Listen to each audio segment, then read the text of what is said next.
continue with Tobias' keynote. So Tobias is full professor at Uppsala University, and he's going to talk about the challenges or introducing the concurrency in Python. Thank you so much. Thank you, Kiko. Right. So, okay. No, no, all right. Hello, everyone. So I will be talking to you about something that we internally refer to as PyErlang. So it's sort of, if you can believe it, it's the best bits of Python and the best bits of Erlang combined. So we'll see a little bit what that means later. I mean, I'm guessing that maybe some people in the room think that's zero of Python and all of Erlang, but no, it's Python is a weird and wonderful language, and you can do a lot with it. And we're trying to sort of facilitate doing more. Right? So this is joint work with a bunch of people that I will try and point out as I go along. Okay. Right, so, no, interesting. Let me make sure that the clicker works before we continue. I think by agreeing to present Kiko's slides as well from the laptop, I should have done that. Did it work now? Yes, great. Now, right, so let's start with a little bit of background, right? So we're going to be talking about Python code today, and most of you can probably read this fine, even if you've not seen it before, because it essentially is pseudocode turned into a programming language, so it's very, very nice. And right, so this is like a very sketchy Mickey Mouse program to build some kind of small server skeleton application. We have when this program starts, it's going to define a function called do work, right? And then we're going to create a socket, and we're going to a while loop where we're listening to connections on this socket, right? And then once someone actually tries to make a connection with us, we'll call the do work function and perform some work, right? And once we're done with that, we're going to be returning back into the while loop, as you can see, which never finishes in this case. And then keep listening for the next connection. And when that comes along, we're going to call do work and do a bit more work. When we're done, we fall back again, and so on and so forth, right? So this is just to get you familiarized, mostly with my voice, actually, but also with a little bit of Python. Right? Of course, no one is very likely to write a program like this. So keeping on with this sort of skeleton, sketchy program tradition, why don't we break this up into some asynchronous tasks instead, right? So whenever we have a connection coming in, we create a new thread, which is, of course, fairly heavyweight, but fits on the slide, to perform the work of the do work function in a task of its own, right? And in that way, we immediately can go back to listening on the next connection and serving all of these requests in parallel, right? Or at least so you'd think, right? But in reality, this is not the way a Python program executes, right? The way a Python program executes is this. So it's basically taking all of these tasks and running them interleaved on one single core.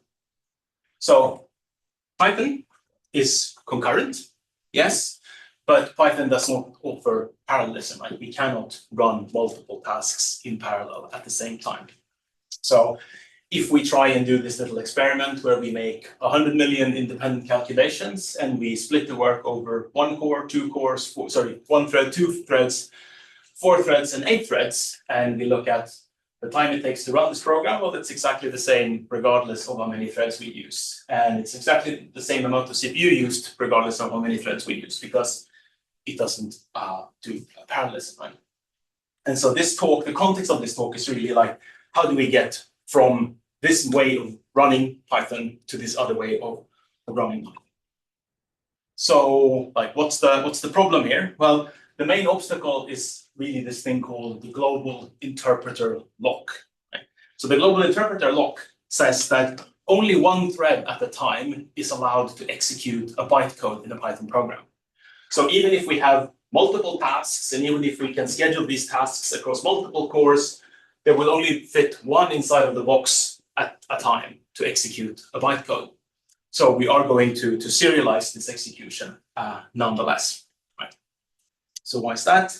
Well, we have to look at history a little bit to see how the Python got its scale. Right? So basically, the global interpreter lock has been around since the dawn of time in Python, and for a long time that was a really nice design. Right? We used to be able to every year throw a bunch of more transistors at cores, making a single CPU go faster and faster. And then we hit the Powerball around 2005, and then it turned out, oh, shit, we can't keep doing this anymore. We need to figure out a better way to use the transistors that we have.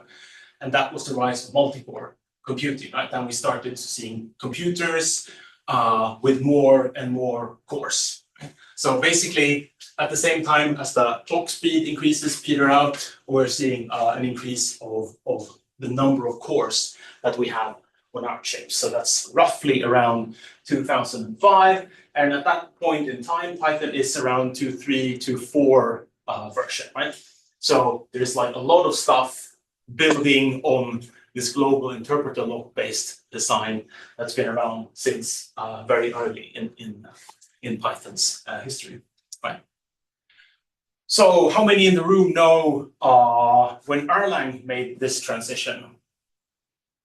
Right, so Erlang was in the same tent, right? In 2005, Erlang also was not parallel; it was concurrent. So when did Erlang become parallel? Kiko, you should know this. You work with it. Right. So it's 2006, right? So essentially, immediately when industry starts transitioning from single core computing to multi-core computing, Erlang changes and adapts, and that's what you'd expect, right? It's a concurrent language is built for this. The design is perfect. And Python is now, 20 years later, still sort of struggling to make the same transition. And that's the context for this talk. All right. Please stop me at any time with questions, or if you want to heckle me or whatever, so we can make this a bit more interactive if you like. All right. So I'm going to go back to the global interpreter lock.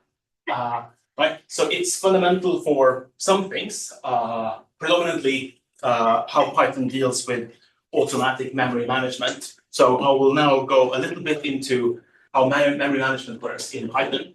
And we are soon, as we've sort of learned how that works, going to look at a little example where we have multiple cores trying to assign, multiple threads trying to assign to local variables from the same shared object. Right. So reference counting, that's how Python manages most of its memory, right? So the way this works, right, is if you create a new object, in this case, we're creating a new person object and we're giving it a name, which is just a string, then we'll get an object, a reference from that object to the string, and a local variable with a reference from the local variable to the object. And the object and the string will both get this reference count, which is basically a counter that shows what's the in degree of reference coming into this object. Right? In this case, the reference count is both 1 for both the string and the person object. Right? And if someone then comes and assigns a new value to the local variable, then of course this reference is going to fall off. Reference count decreases to 0. This happens automatically in the Python language. And then we can delete the object. And when the object is deleted, then of course the reference to the string also goes out of scope. That means that the reference count goes down to 0 when the string is deallocated. So this is sort of bread and butter stuff. But if you haven't thought about this stuff for a long time, now you hopefully swapped it back into memory again. Right? So that's how reference counting works in Python. Of course, things aren't just that simple. Right? Because if we imagine we're creating the person object again with the same setup as before, and then let's create the second person object. And why don't we take these two objects and they marry each other? So now we have this nice spousal relationship. So we have now a cycle between these two objects, right? And then if the program is done with me and my wife in this case, right? So right? So we drop the reference count for y, and we drop the reference count for x. Then sadly, still like poetically, as it were, like me and my wife are still clinging on to each other somehow, and then the reference count is still 1, even though the program can't do anything because the program has no way of getting to these objects. The reference count is still not 0, so they did not get deleted. So on top of this reference counting scheme that Python uses for memory management, it also has something called cycle detection. So that's basically a tracing-based garbage collector. All of the objects, they participate in this doubly linked list that you occasionally walk and use to find cycles in your object graph. So essentially what will happen in this case is the cycle detector is going to pretend that these two references across these two objects did not exist and say, oh, if I remove them, what would the reference count be? Right? To essentially figure out, like, is this an isolated component? And if the reference count then drops to 0, which it will because there are no incoming references from the stack, then we've found a cycle and we can remove these objects, right? So we have reference counting and we have cycle detection, and the global interpreter lock is essential for both of these things. And let me show you how. So I'm just going to focus on reference counting for now. So we're back to the case where z is a local variable pointing to a person object again. And we're just going to assign from z to x in one thread and from z to y in another thread. All right, so basically we're going to this situation up here. All right, so if we look at what these assignment statements really mean under the hood, it's something along this line, right? So we'll start by reading the reference count of z and then bumping the reference count's value and writing it back into z, then storing the old value of x in some temporary variable. Now the assignment actually happens. And then we do the manipulation of reference count of x because we just overwrote the reference to x. So we need to decrease its reference count by 1. And if we hit 0, then we want to deallocate it. Something like that. Right? And this happens, of course, in both threads at the same time. And when we have the global interpreter lock, then all of this stuff fits inside of the box. Right? So this will appear atomically to the rest of the system, which is a nice property. But of course, if we were to remove this global interpreter lock because we wanted things to become more parallel, then all of these things can happen at the same time. And now things start to become tricky, right? So let's just focus on these first 3 lines of each thread, right? So it's really this operation, right? Bumping the reference count that we need to worry about, right? So it's really, again, these 3 different things, right? Read the old value, increase the old value, and write it back again to wherever we got it from in the first place, right? So if we have a bunch of threads trying to do this at the same time, and we're still in this world where we're protected by the global interpreter lock, then we'll have both threads competing for the lock. Maybe thread 1 wins this race. It'll then read the current reference count, bump it, it'll write it back, and everything is fine, right? Then it'll release the lock, and then maybe they're competing again. Maybe thread 2 wins this time. It's going to read the updated value, bump it, and write it back, and everything is fine. Right. So, right. Let's now see what happens if we remove the locks. Right. So with the locks, we can, for example, end up with this situation where we have both of the threads at the same time reading the old value, bumping it, and writing it back. Right. So this is your classic database kind of situation, right? We can all see that we performed 2 increases in the 2 different threads, but they were from the same starting value. And then we're writing the same number back. So now we've just destroyed the correctness of the reference count of this object, which means that at some point we are likely to deallocate this object before the program thinks it's done with it, which would really, create some kind of use after free or whatever kind of error would happen. So this is not a good program. This is a program whose behavior is really defined by stuff that's happening outside of the program itself. Right? So we don't really know what this program means, so to speak. Right? And if we want to remove this global interpreter lock, then these are the kinds of situations that we'll need to deal with all over the place in the Python codebase. Right. So that brings me to the next chapter of this story, which is titled Subinterpreters. So Python is now pursuing two parallel ways, no pun intended, of becoming parallel. So we have, on the one side, we have this thing called free-threaded Python. That's spearheaded by Sam Gross and his team at Meta. And they are doing this very heavy lifting where they are removing the global interpreter lock from the Python codebase. So that means going into a lot of places in the codebase, because as you can imagine, this happens all over the place, and changing how Python works. So for example, we'll need to go to using some form of atomic reference counting for memory management. That's really not enough. There's sort of a lot of other heavy lifting that needs to go with it as well. For example, if you're interacting with a list or a dictionary, which are like core object types that Python has, you would like for the list not to change its length while you are operating on it, right? If I'm trying to take item 5 and then the list has shrunk by the time I get around to accessing that place in memory, that's not good. But that's like another thing that the global interpreter lock does. Welcome. We're not going to talk about those three, are we? And so that's another thing that the global interpreter lock will give you, right? It will give you a guarantee that the list, for example, in this case, will not change afterwards. So if free-threaded Python, when and if it materializes, we'll have parallelism in Python, which will be memory safe in the sense that the Python virtual machine is not going to crash if you have a poorly synchronized program, but you now have data races in your programming model in a way that previously you did not have in Python. And as you're probably all aware, right, there's a lot of people programming in Python, and a lot of them do not have sort of formal CS training.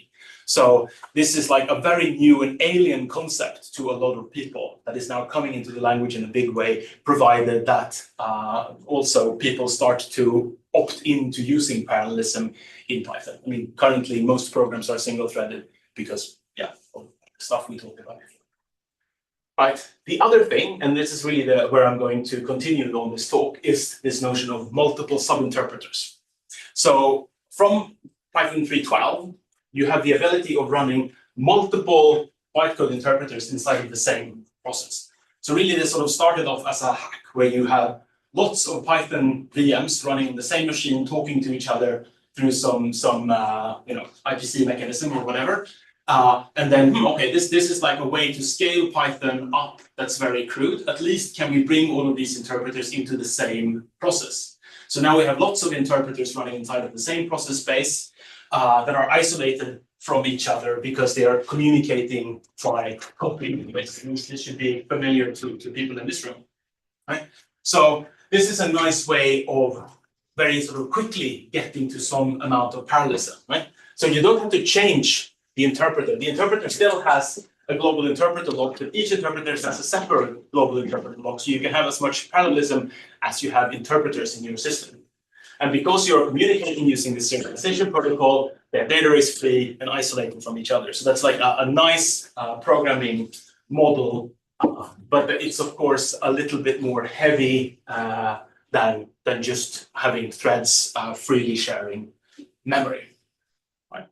So most of the things I'm going to talk about is compatible with both free-threaded Python and multiple subinterpreters, but it makes more sense, or maybe it's more useful in this context in terms of giving you new abilities.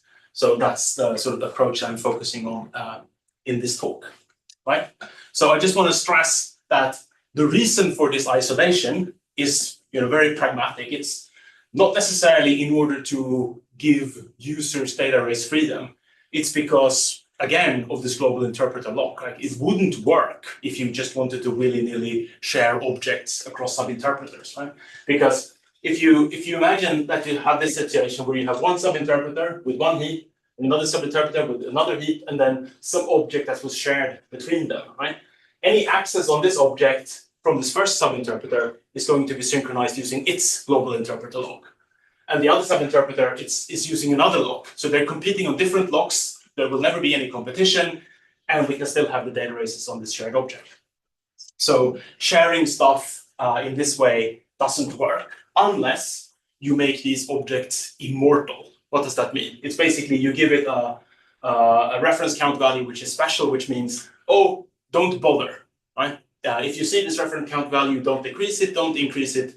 This is an object that will stay alive for the duration of the program, right? So basically, if we turn off memory management for these objects, then we can still have some modicum of sharing. But actually, it's even worse than that, because you still have the cycle detection running here, which thinks, oh, I'm only going to see objects that I have created. That's part of my heap. And the cycle detector here that thinks I'm only going to see objects that I have created as part of my heap, and now they can meet here, right? That's not what we want. That's at least not the way Python was set up. Right. So I've explained a little bit about background, and I've explained sort of where we're going with this talk. Now I'm going to go a little bit of left field and talk about something else for a second. I'm going to talk to you about Project Verona. So Project Verona is a language project with a bunch of people. Right, I probably should have put James on this list as well, but you can see him up there, so that's fine. You can just turn around and imagine he has this circle around. Okay, so right, so it's a new concurrent programming language built by a bunch of people. That is, we're trying to give you data res freedom, deadlock freedom out of the box. It's a bit of flexible memory management thrown on, and also this notion of no unsafe code, that there should be no point of the code where you can sort of escape out of your constraints, where you could destroy any kind of invariant that you had either in the unsafe code or in the safe code, right? So we're sort of putting lots of constraints on ourselves. I'm going to unpack these bits a little bit as I go along, right? And also we're adding a new concurrency model that is called behavior-oriented concurrency. So let me start by going through behavior-oriented concurrency a little bit.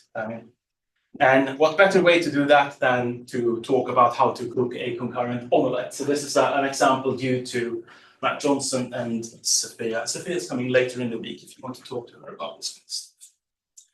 Right, so we're going to do some concurrent cooking. And in this case, we are going to follow a recipe for an omelette that has these components in it. So on the top here, we have what we call resources, right? So these are now ingredients and stuff that we need to cook the omelette. And then we have the activities, the various steps in the recipe in blue on the side, right? So we have the resources and behaviors.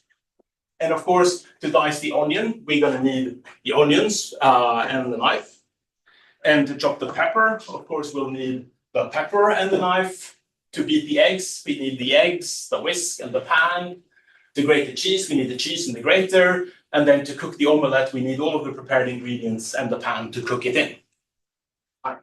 And so this is sort of a way of looking at this program and looking at what are the resources that each behavior needs in order to run, and trying to figure out how can we schedule these tasks in a good way in this program.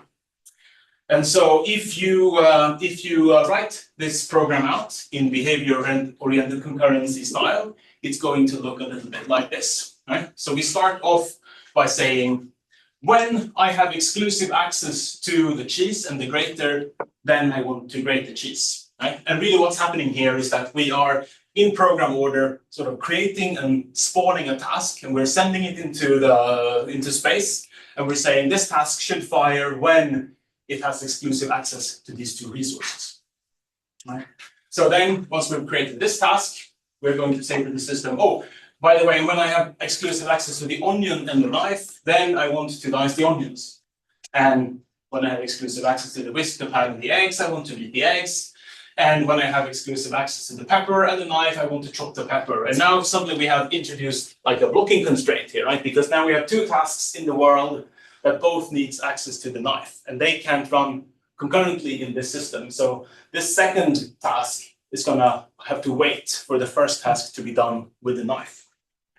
And then finally, we have the cooking of the omelette, right? Which now depends on a lot of things that happened before, right?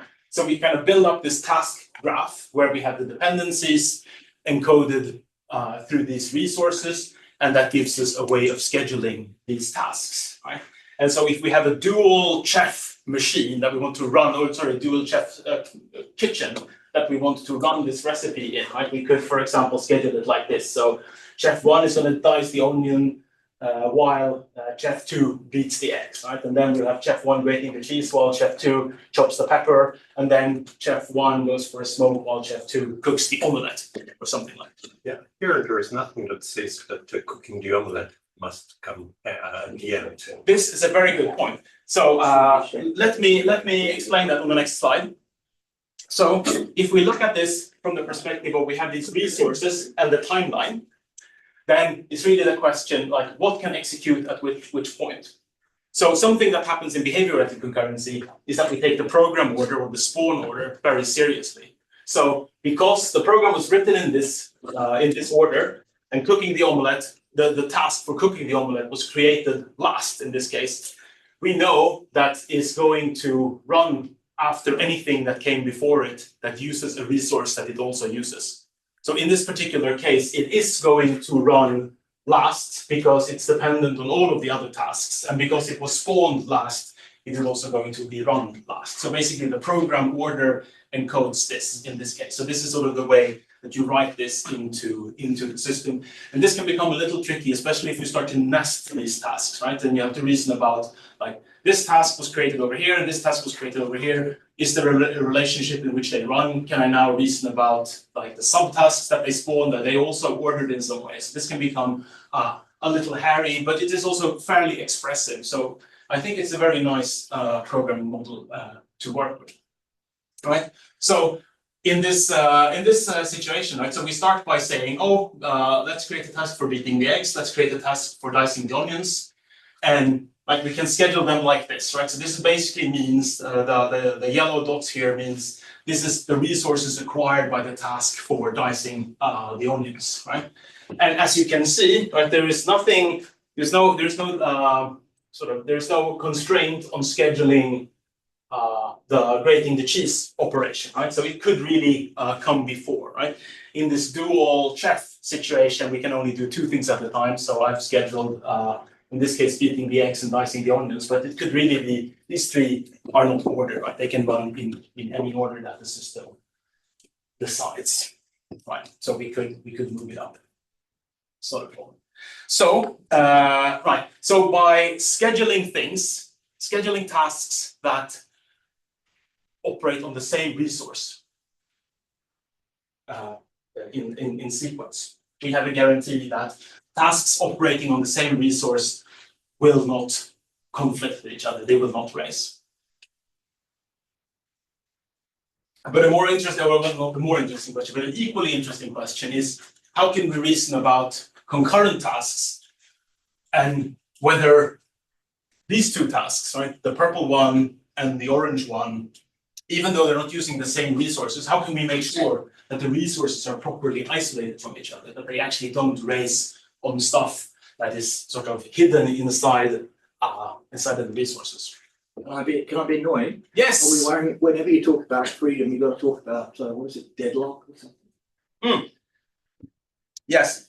So I in order to fit in the 75 minutes, I cut the deadlock freedom bit, but really, this system is also deadlock free, and the reason why it is deadlock free is because the operation for acquiring all of these resources happens atomically in the system.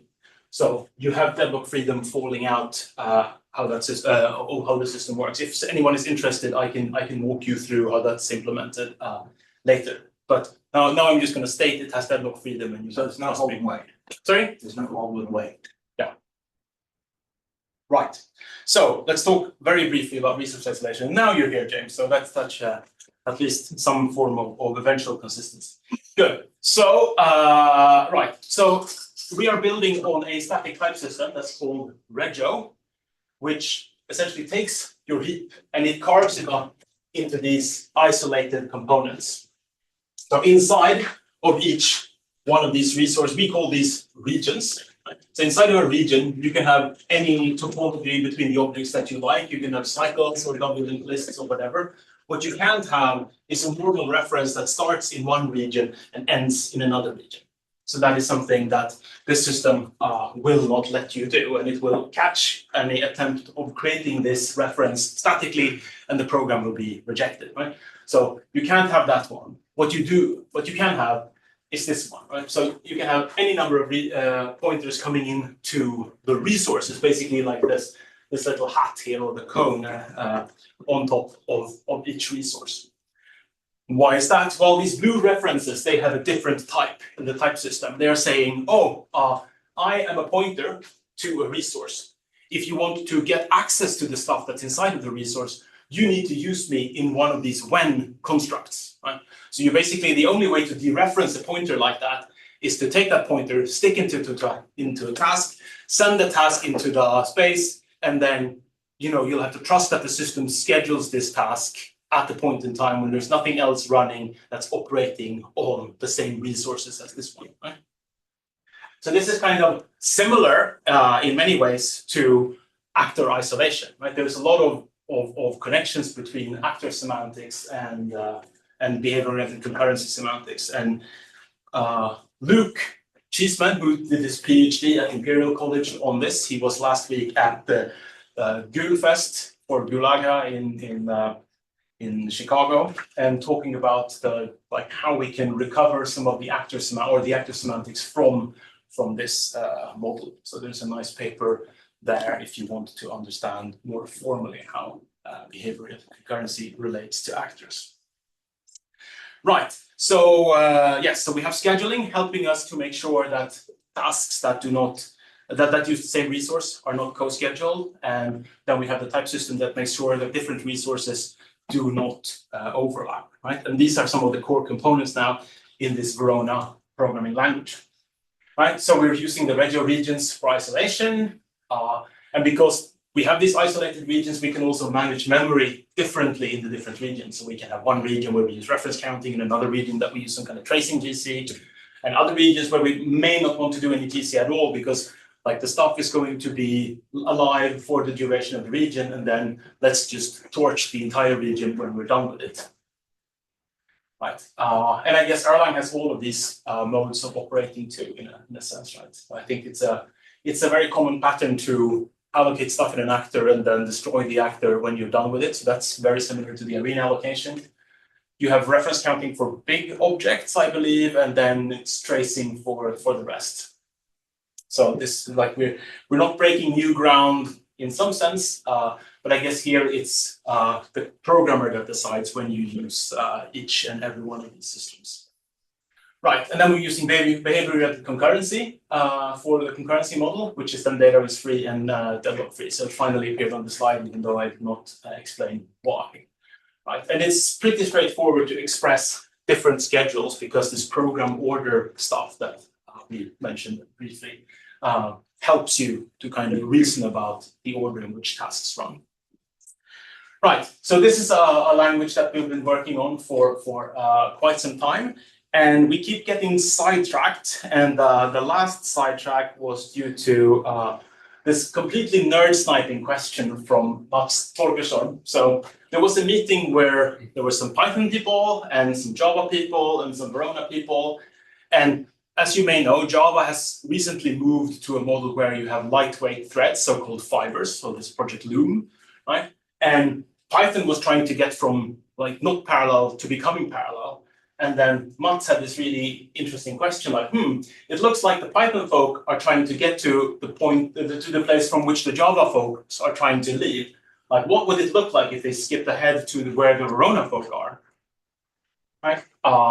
And that was a really interesting question. And so Verona, the programming language, is super interesting. One of the reasons why we try to build a language is because we want to understand how all of these components work together. And what better way of understanding that than actually building a language and testing it out. But even if I was able to snap my fingers now and have the Verona compiler and runtime all finished, what would I have? I would have a programming language with 0 users, right? That no one asked for. But if I could get some of this stuff into Python, I would have a language with lots of users that we could learn a lot from their sort of interaction with these concepts that we're trying to build. So it's really an interesting proposal to try and get some of these ideas into Python to understand better sort of how they work, where they don't work. So we started working on this, and it's really been sort of something that's swallowed all of the members of this project, more or less, and they're now all working on what we call PyErlang instead. So the PyErlang project is trying to take ideas out of Verona and put it into Python. And so what's happening there? Well, we're taking, for example, this Regio type system, we're moving it into Python. But Python is only optionally statically typed. Right? So now we have a dynamic equivalent of the type checking. So we have this dynamic region ownership for concurrency safety. This is a PLDI paper from earlier this year that you can read on sort of how we are going to solve the type system issues. And then we're adding immutability, which is something I'm going to talk about shortly. And we want to build behavior-oriented concurrency as a library that uses all of these things. So we're sort of keeping most of the good stuff from Verona, not so much of the memory management bits, but all of the other sort of more high-level bits are in there. Right, and so Python's been around, right, for some 35 years or so. And this is a pretty big thing to do in a language that's been around for that long. So we're trying to get there piecemeal. So one stepping stone to getting there is what we call PyErlang. So it's taking the subinterpreters model and adding support for direct sharing of objects between subinterpreters if these objects are deeply immutable. So you have, I mean, we could call this a sort of a poor man's Erlang, if you like, right? I mean, in the sense that the subinterpreters are much, much more heavyweight than the Erlang processes. You would not spawn new subinterpreters at the same rate as you would spawn Erlang processes. But you could easily, for example, using Bock, build something that uses these subinterpreters to run more lightweight processes on top of them. But we need a way to efficiently share objects between the subinterpreters, and the first step towards doing that is by adding proper support for deeply immutable state. So that brings me to the next bit of this story, which is talking about immutability. Right. So we need a design for immutability that goes with the Python programming language, right? And we have some goals here, right? So, for example, the first goal is the one that I already stated, right? We want for immutable objects to be able to be shared directly across subinterpreters. So that's the first goal. And similar to what I talked about when I talked about free-threaded Python, right? We don't want it to be possible to crash the VM by writing a poorly synchronized program or like misusing immutability. So basically, a programmer mistake should not lead to corrupting the system. Of course, we would like for programmer mistakes to not also corrupt those programs, but that's sort of coming later in this process. Now we're just trying to get immutability to work. And of course, in order to get this into Python, it needs to be sufficiently Pythonic. And we've spent the last 2 years trying to understand what that word means. I don't have an answer, but I'm getting there slowly. Like, how can we build something that can interact with like the value set of the Python programming language? Right, so from these goals, we can derive some key requirements. So the first one is super important, right? It's sort of the like no unsoundness. And I'm guessing to a lot of people in this room, this seems like an obvious design, but this has been an uphill struggle when interfacing with the Python community, right? Because if you have a dynamic language where pretty much everything goes, I mean, it's a super nice and very flexible programming model, but it also leads to like the invention of programming styles that, let's say, many statically typed programming languages opt out of or can't support because they basically cannot express these programming styles as part of their type systems. So we really want a system where immutability gives you a guarantee, right? Because if you don't have this guarantee, we don't have anything that we can build a working solution for memory management on top of. So we like need a sound design for immutability.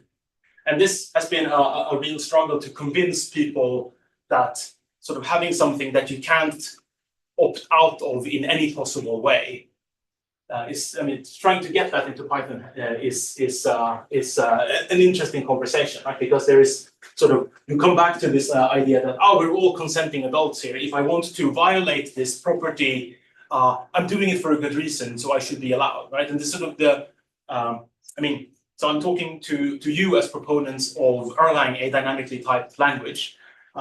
So maybe you'll feel the same as the Python programmers do, but basically, a lot of the values in the dynamically typed community seem to be that, like, if there is a way of like interpreting something that happens as something that the programmer intended, then let's go with it and just see what happens, right?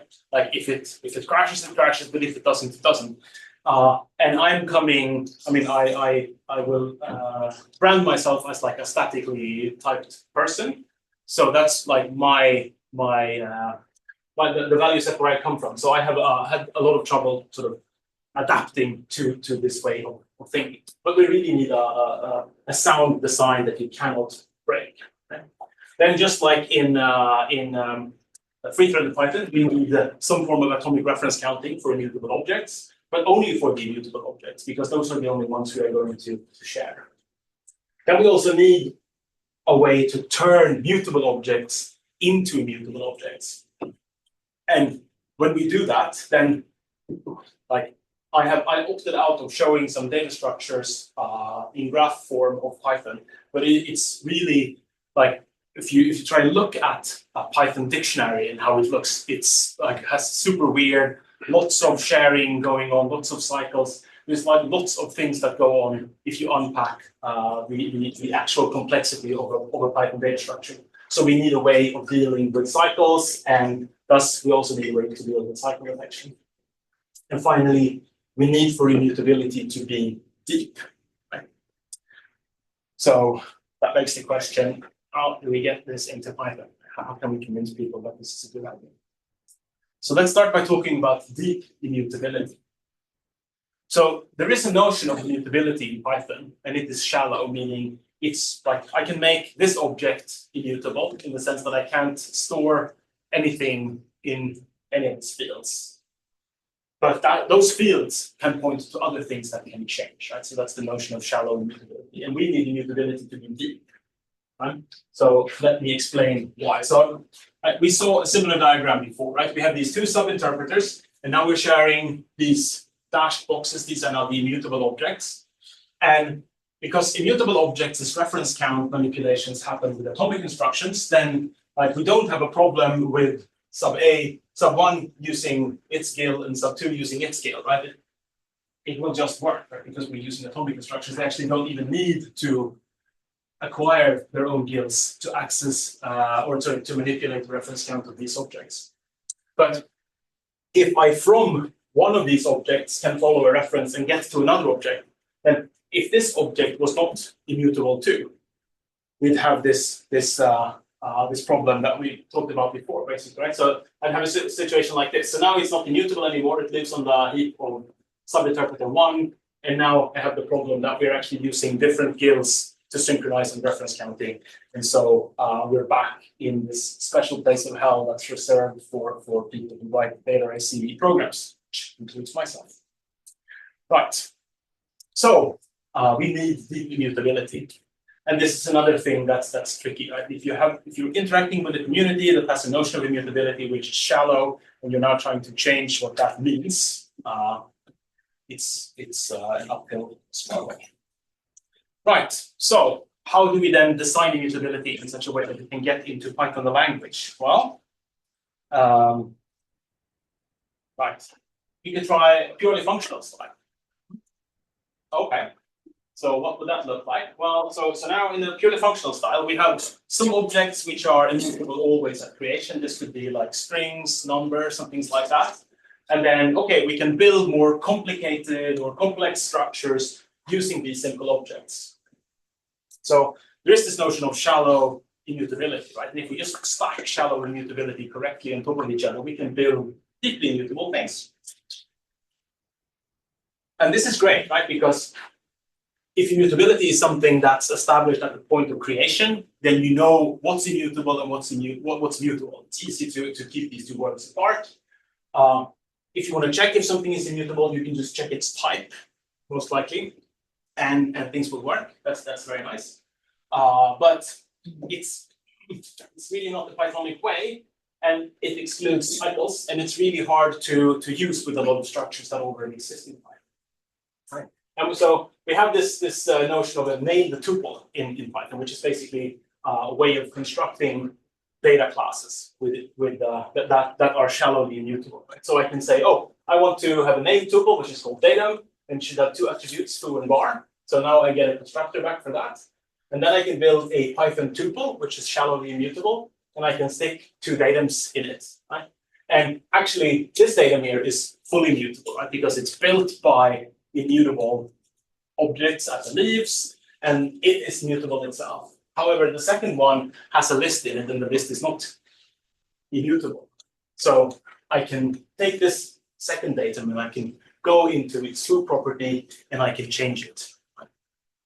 So something needs to give, right? This does fall out completely for free, and it's not so compatible with just like the notion of mutability that is in Python.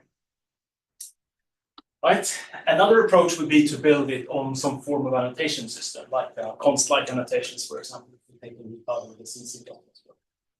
And if we did that, then we'd have compile time checking, which would be very nice, right? We would be able to exclude the possibility of runtime errors due to someone trying to mutate the immutable object.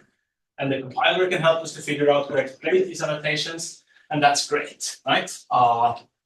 But Python is a non-typed programming language. All Python code out there is either untyped or is typed using this unsound static type checking that Python has adopted fairly recently, right? So you can have type annotations in Python, but those type annotations are there to kind of help weed out problems, right? They're there as an aid for catching certain programmer bugs, but they don't establish strong guarantees that you can build on. So we can't piggyback on the existing type checking, since we need to deliver a strong guarantee in immutability if we want to use this to build like a working reference counting system around. So yeah, we have a problem. We can't just use systems like that in Python straight off the bat. Right, so, but there is more, of course. So here is an interesting thing that may or may not be obvious to you, right? So in this case, I'm creating just a very simple class. It has just one attribute, foo. The constructor sets foo, and I have a get method for getting foo. So it should not take a parameter there, it's a typo. And a set method that sets foo. Right, and I can create an object called datum from this class, just fine, that's great. But I can also do this, like get me the class and then store to its getFoo attribute a completely new function that returns some other value, right? And now if I go back to my datum that I created here with the value 42 and I ask it for its foo value, I get 43 value, right? So I changed really the meaning of that object without touching that object at all by just changing how the class was defined. So yes, this is a problem for us, right? It's not a problem in general, it's a problem for us, right? And the problem for us is that Python's types are mutable, and they are objects too. Every method in a class is also an object. And actually calling a method on an object in Python starts by allocating a new value, which brings together the object and the current, so the function we're calling and the object that we're calling this function on together into a single thing. And then we operate on that object, and then that object dies. So Python has really like a structure at runtime which really resembles, what you expect of user data, but the same is true for classes and types as well. So types are mutable, and a lot of Python libraries rely on being able to monkey patch types, right? So you take your type, you send it to some function, and that function changes your type in some way. It inserts some utility or wrappers or whatever, and returns you back the type. So we need to support this if we are trying to be compatible with how a lot of Python programs work, right? Or popular frameworks like Django is not going to work with our immutability. So we need to support mutable types. But of course, we also need types to be immutable because otherwise we don't have immutability. So, right, the types need to become, we need to be able to define types which are mutable, can be monkey patched, and then at some point become immutable. Right, this is getting nasty, as you can. So that's approach that's something that we need to solve. So our approach for all of this is just to buy into dynamic checking for everything. So the way we do this is we steal a bit in the object header to track immutability. And then some objects are created with this bit set, like strings and numbers, etc. Other objects you can make immutable by calling freeze on them, right? And because we require immutability to be deep, when you call freeze on an object, that freeze function needs to traverse the entire object graph, right? The transitive closure state reachable from this point on and make stuff immutable. I can see James cringing, and I think you're a beautiful picture of a lot of the Python community at this point. I'm sorry that the camera was not pointed at you. Right. So, so we need for freeze to have this sort of spooky action at the distance like property. And it may well be that when you're traversing this object graph, you can find some objects that you can't freeze. There are certain objects that you can't freeze for whatever reason. And then everything needs to fail and back out. So the freeze operation becomes pretty heavy-handed at this point. So this is nasty, but on the other hand, it's very flexible. Right? It supports this monkey patching. But it buys into this world of hurt in time, we have now to reason about freeze propagation. What happens if I call freeze in something? Will it freeze something over here that I wouldn't expect it to freeze, for example? And you also get dynamic mutation errors, but I guess that's just the way dynamically typed languages work, right? So in my code here, for example, I'm again defining the same datum class, and I'm creating an instance, and I can change the instance, and then I can make the instance immutable by calling freeze on it. And note that if I then check, is this class also immutable, it should return true, right? Because the class object is reachable from the instance. So by deep immutability, freezing the instance needs to also freeze the class, right? So that means really that by freezing this instance here, I have now affected the class of any other datum that I have created in my program. Right? Is this good? Well, we can discuss what good means, but this is the fundamental building block, right? Then you can build good programming practices on top of this. For example, you can create a decorator function that you can slap on a class definition, and that decorator function essentially is something that gets called with the type object as soon as the type object has been created. So you can freeze it immediately.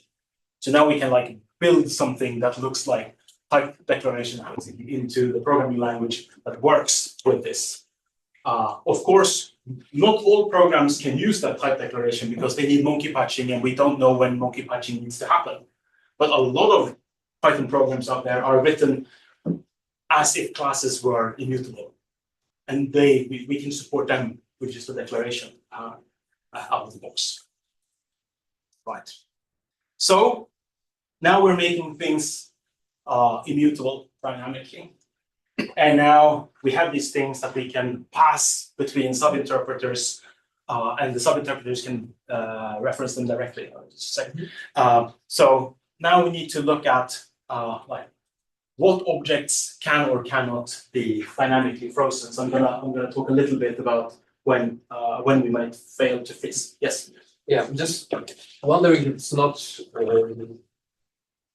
not a big problem that this immutability spills to superclasses and to meta classes, because I can imagine that I can make one object Yes.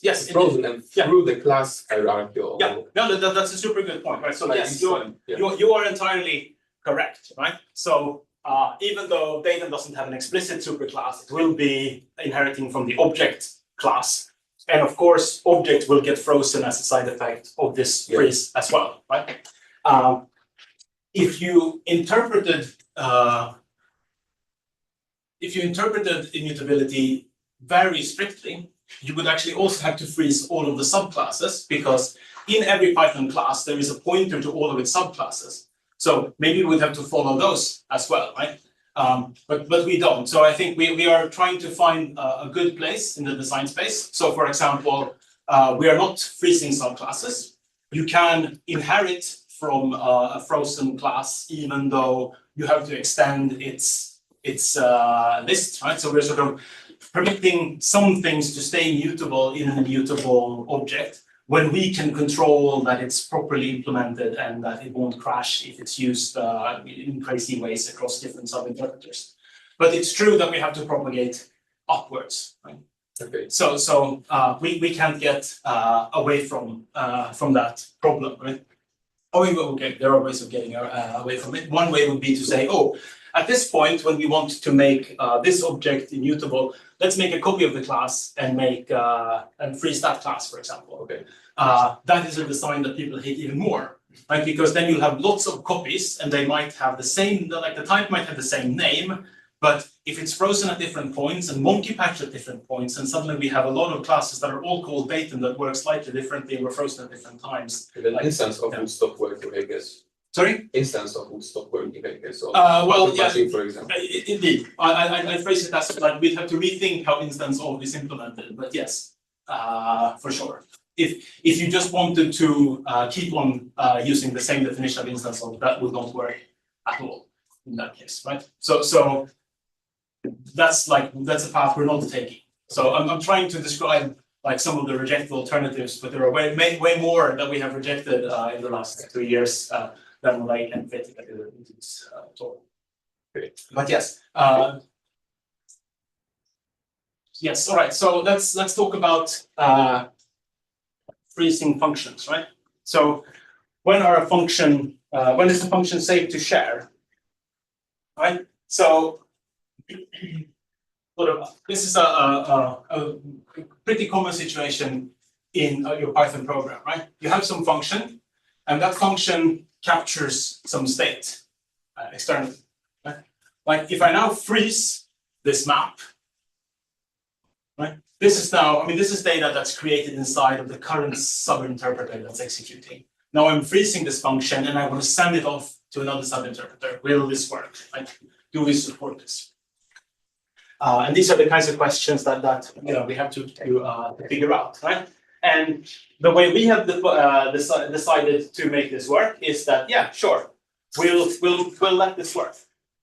How will we do that? Well, we'll do that by sort of following this pointer, finding the list, and making the list immutable, right? That's the freeze propagation problem again, right? So we're buying into that design. So that means you can freeze this thing.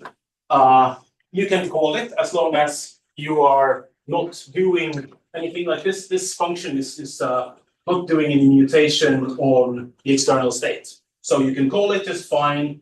But if you try to append to foo, right, that's going to now fail because we're assuming that foo, we're imposing that foo gets immutable because we're sharing stuff, or at least we're setting things up for sharing across sub-interpreters.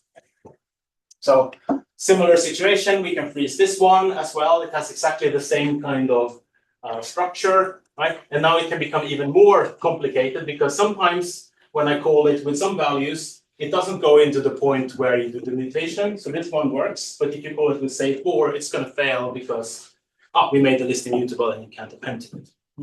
And these can be tricky things to debug, right? Because we have function abstraction, we don't know exactly how, say, this is implemented. Right. Of course, it's easy to stare at bad code and say, "Oh, this is ugly." But I mean, the key is like figuring out what are the programming patterns that that Python programmers should follow in order to not create these kinds of situations, right? Right. Similar thing again, but now it's even worse because this inner function is capturing the reference to the outer function, which now lives somewhere on some stack frame that was promoted to memory. So it might even be that there is no variable to look at to find the thing that we have frozen at all, right? So again, you can freeze that one, but if you try and call save now, it's not going to work because we made this value. Right, here's a more interesting case, right? So typical Python program. Let's import logger and then use logger.log inside of some function. Can we freeze this one? No, we cannot. Well, we can, but we've decided that we won't. Why is that? Well, it's because this one captures the module, right? If you freeze the module, a module in Python can have any amount of state, right? And you can have classes, and the classes have state as well. So, like the propagation of freezing this type would be too hard to deal with. So in this case, logger is a type. The module is a type that we won't permit freezing. So this case is going to fail. It's going to fail dynamically when you try to freeze it because we can't freeze logger. So we don't permit that. Right. So we have this problem of captured external state and module state. Right. So this actually works. Right. So in this case, we've just moved the import statement into the decorate function. That works. Okay, why does that work? Well, it's because we're freezing this thing, we're sending it off to another interpreter, and now we're running import the logger in that interpreter. So we're getting that interpreter's logger. Right? So that's nice, right? Is it just nice? Well, it's not necessarily just nice, right? Because if you remember, every interpreter has its own isolated state. So unless the logger was written in a way where you can have multiple interpreters importing it and it still works, this couldn't be bad, right? But Python is coming up with some notion of, I think it's called a multi-phase initialization module. So these are modules that are supposed to work even if you import them across multiple interpreters in different ways. So some support is coming into Python, sort of unrelated to what we are doing, that should make this simpler. Right? So you can freeze it, you can send it, and you can call it, and it works. Right. And now another fun fact. Right. So again, I have x equals 42. I have a method that captures x. I freeze foo. Right. If I call foo, it returns 42. That's fine. We permit this, so you can reassign x to some other value. If we print x, gives us 4711. If we call foo, still returns 42. So what happens in Python is that Python is creating internally inside of the function object something that it calls a cell, which is something that's pointing to the value of this variable. In certain cases, the cell will be the same cell as the external object. In some cases, it will be different. We're making sure that it's always different, and so that if you freeze a function, you are freezing the value, but you're not preventing this external variable from being reassigned. And this is particularly good when you have like lots of global variables, which Python programs are full of. Right. So let's talk a little bit about pushback, right? So some feedback from the Python community. I've already talked about the first one, and in the interest of time, I'm going to move on. But there's been a lot of issues about like, why do you really need to enforce your properties? Can't we just like all get along? And that would be nice, but we need something to build the implementation. Right? to my surprise, we got a lot of feedback from these Python proponents of static typing. Like, how this is weird, right? Because if I define a function and I give it an optional static type of saying this is a list of ints, I expect to be able to append to it. But now the list can actually be mutable, so I can't append to it. Some other type system is lying to me. I don't like this. And then I think this is a fair point, but it's also the case that there is nothing that guarantees that x.append 42 will work even in Python today for this type, right? Because this is not a strict type system. So it could fail in any number of ways. But we're just adding more ways in which it can fail. It would be super nice to add support for immutability to Python's optional static typing, but that's sort of down the road. That's not, I don't want that on the critical path of this stuff. And then finally, the big pushback is like, how do we reason about or limit freeze propagation, right? So I have some list. Now I'm calling a function, and then can I trust the list to still be mutable when this function returns, right? Essentially, people are afraid of, you know, other programmers sticking calls to freeze into arbitrary places and thus messing up programs. Same thing here, right? I have a function, it takes 2 arguments. I freeze the first one. Will it affect the second one? Right? I need to reason about whether these structures overlap. So what's our answer here? Well, so we're trying to deliver immutability into Python in stages. And this is not so much stages in the sense of like, let's make different stages for different Python releases, but rather a way of explaining what kind of functionality, I'll turn that around. What kind of complexity buys you what kind of functionality, right? Which is a super important argument to make, I think, to a team of core committers. So Python already today has some notion of inherent immutability, right? So there are like numbers and strings, for example. They are objects that are immutable, and their types are also immutable. So they are actually deeply immutable in our sense, just that like the way Python is set up today, it does not allow sharing numbers and strings across other interpreters. Tuples and named tuples. The tuple type is immutable. The named tuple type is also immutable, but they are only deeply immutable if we only put other deeply immutable things in them. So we could build something that only leverages the stuff that is already immutable in Python. And really the key here is like a lot of these types are already effectively immutable. So we can put this into Python without having to go through this, like freezing the type and having that propagate. And then we can give you some small modicum of immutability with this, right? So this is great, right? We get back to this nice property that we had when I was talking about the design of immutability from a functional programming perspective, right? Like immutability is defined at creation time. There's no call to freeze anywhere. It's like I've created something, it's immutable, and it's done. It's easy to reason about what's immutable or not. What I need is this frozen check. Basically needs to traverse, do the same thing as freeze in the opposite, right? Freeze would be turning things immutable, but is frozen now needs to check, are they immutable? And then we could possibly cache the result if we like, if we don't want to walk structures multiple times. So this gives you like a little bit of immutability, but not a lot. But it's like you could build you know, some fairly interesting programs that exchange data in named tuples. So not too bad, but it doesn't support user-defined types, and that's what's coming next, right? Support for user-defined types.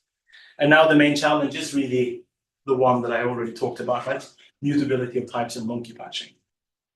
So, right, that's the main challenge there. And our solution, the best one that we have so far, and I think the one we will be sticking with, is to add this freeze function. So you delay the time at which something becomes immutability to some arbitrary time in the future.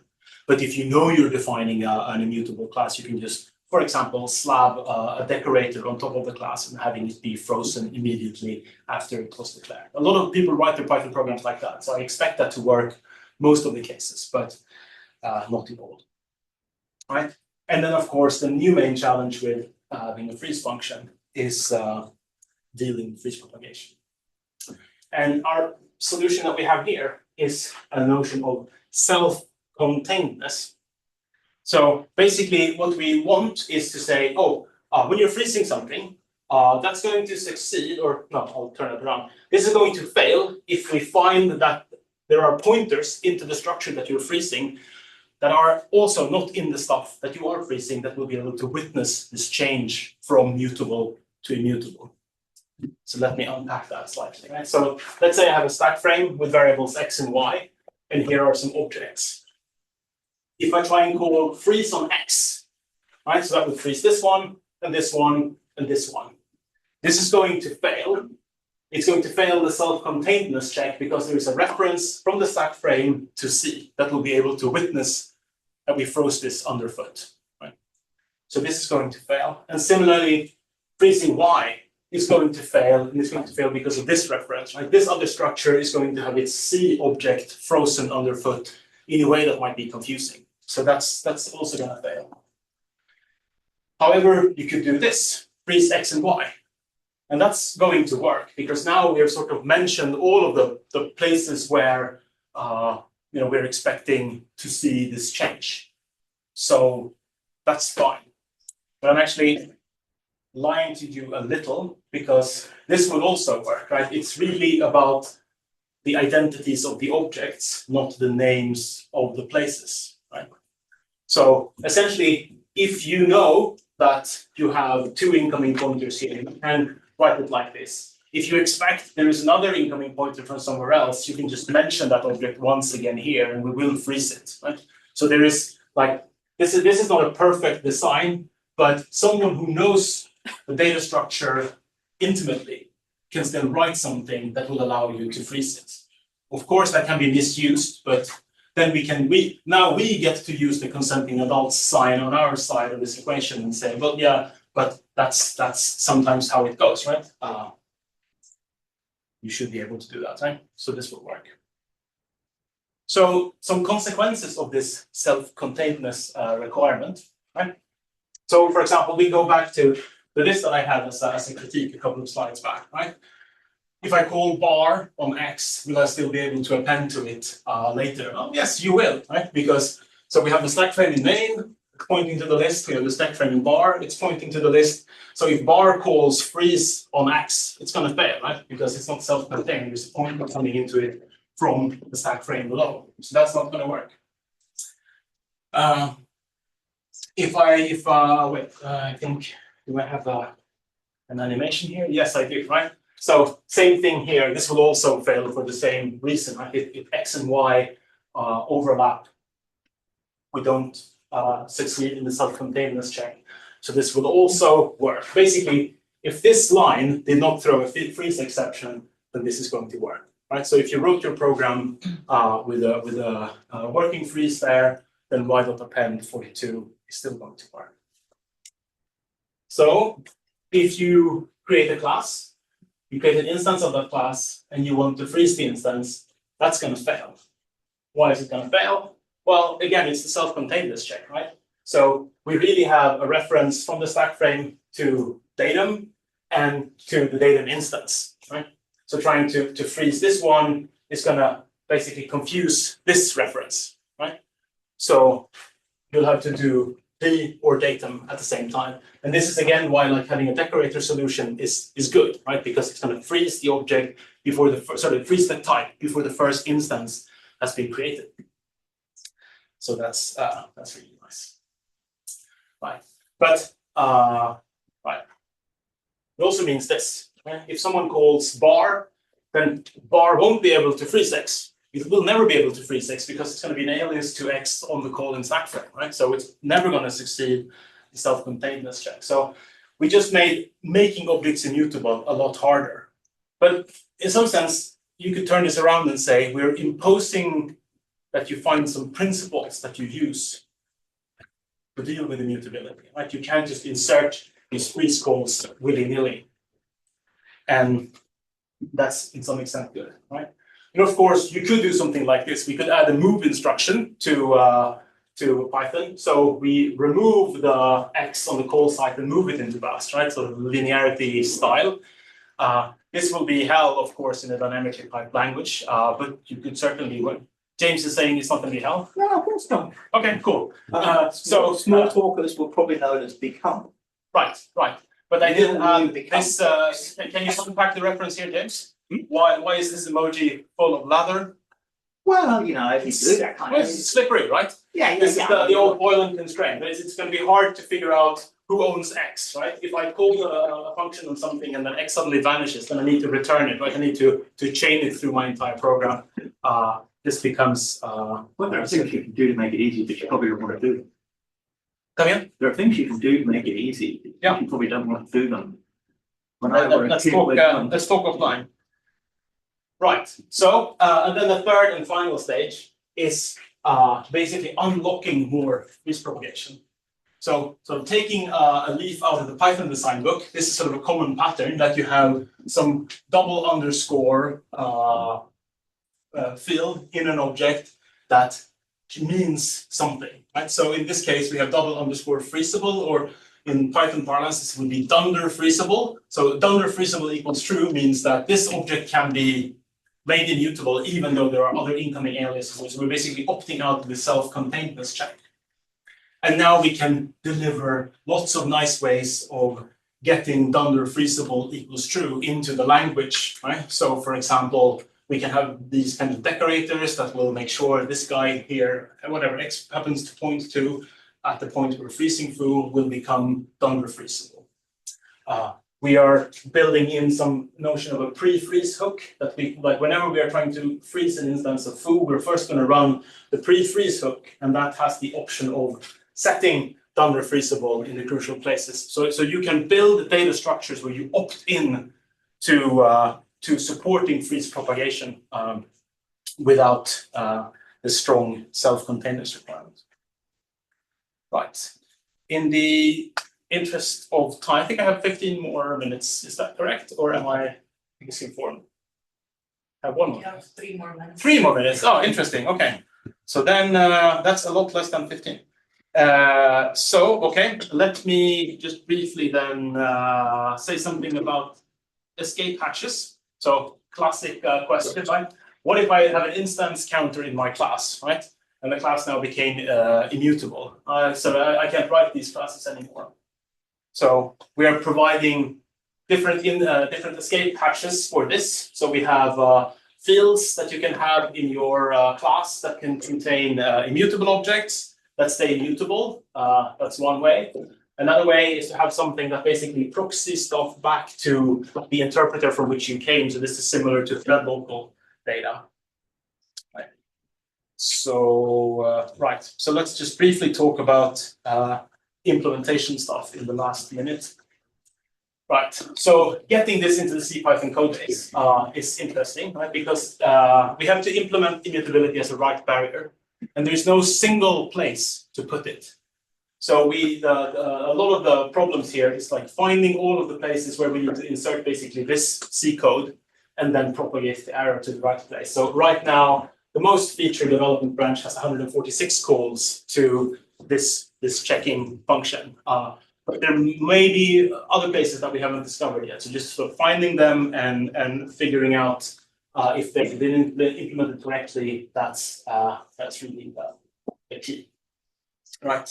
Let me just spend 1 second on talking about how we collect cyclic immutable garbage without tracing. So when you call freeze on something, we are going to perform a strongly connected component analysis on the object graph. And I'm not going to be able to walk this through, but I'm just going to show you quickly that basically using an SCC algorithm, we are going to find the strongly connected components of all of the object graph that you're freezing. And because all of these objects are now immutable and they reference each other in the strongly connected component way, they will have exactly the same lifetime, which means one single reference count is enough to manage the lifetime of this entire group of objects. And so what we do is we take the reference counts of all of the other objects in a strongly connected component and turn them into essentially pointers that identify where is the single reference count. So if you try to do a reference count manipulation on E, it's going to follow this pointer, and atomic and manipulate reference count on A. So now you have cyclic immutable garbage collection with reference counting only and no tracing. So we still have like all of the nice properties that you'd like inside of the implementation, even though we don't use the tracing for cycle detection, which would be unsound, as the tracing assumes that it's only operating on objects that it itself has created. So this is my final slide, so don't worry. Right, so this is, as you have seen, there's sort of lots of ideas coming together and then suddenly being thrown into Python land instead of Verona, right? The beauty of working on Python is, of course, that we get all of this interaction in the Python community and pushback and people challenging us on our design. When you're building a programming language at the same time as you're designing all of these things, then you can easily set it up so it becomes easy for you. And whether that's good or bad, we can discuss, but it is certainly very useful to go out of that box. A super interesting thing is all of the stuff we're taking from Python and now moving back into Verona. So we have discovered essentially that the programming model that we can deliver inside of Python is a lot nicer than the one we were designing for Verona. So now we want to take some of that good stuff back into the Verona language. That's very nice. So to conclude, right? I think if we are successful with this current step, then we will be able, or you will be able, the people programming in Python will be able to share immutable objects directly across sub-interpreters and threads, of course, in free-threaded Python. So that's sort of the stuff that's coming up. And if we manage to deliver that, then we'll go on to the next step. And if we're successful there, then you will be able to write behavior-oriented concurrent programs inside of Python with data risk freedom and deadlock guarantees using this dynamically checked ownership system that we published earlier this year. And I'll stop there. So thanks for your attention.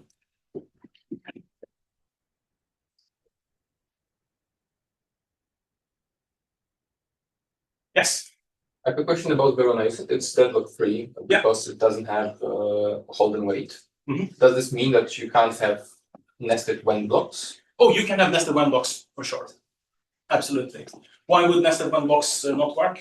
Because I could run when on one resource and then when on another one. Oh, I see where you're going. Yes. So this is the when syntax is really nice up to a point, and I think we've just crossed that point, right? So I think what you are saying is, like, if I do this when A, comma B, and then in here I do when C, yes, right? And I think you are expecting that in here you'll be able to access A and B.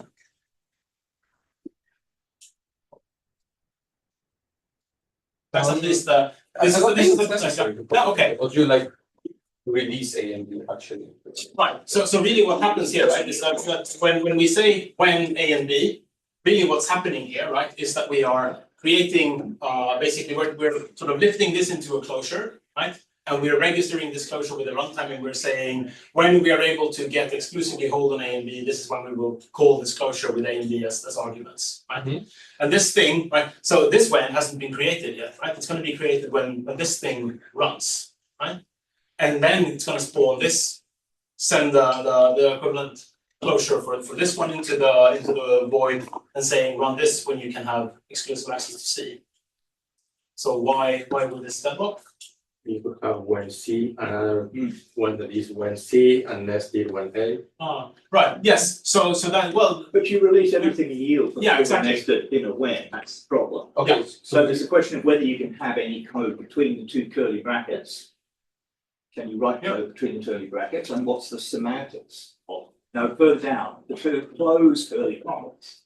Here. Yes, there. All right. So we have code 1 and code 2. Sorry, what did you say, James? Are you allowed to write code 2, and what's Yes. the semantics of it? Oh, well, so basically this runs, right? So if I have, since we're all computer scientists, I'll add the code 0 up here, right? So I'm running code 0 synchronously. Then I'm running this code synchronously, which just spawns the when, right? Since like this thing may or may not have run yet, we don't know, right? And then I'm running this line. And let's say that this, for kicks, for example, used C as a resource, right? I'll be giving up this resource at this point. So I will have been blocking this from being scheduled, of course, until I'm done with this. So in fact, all those whens can actually migrate, modulo local assignments can migrate to the end of their enclosing scopes. Yes. Yes, Yes. if they're holding anything.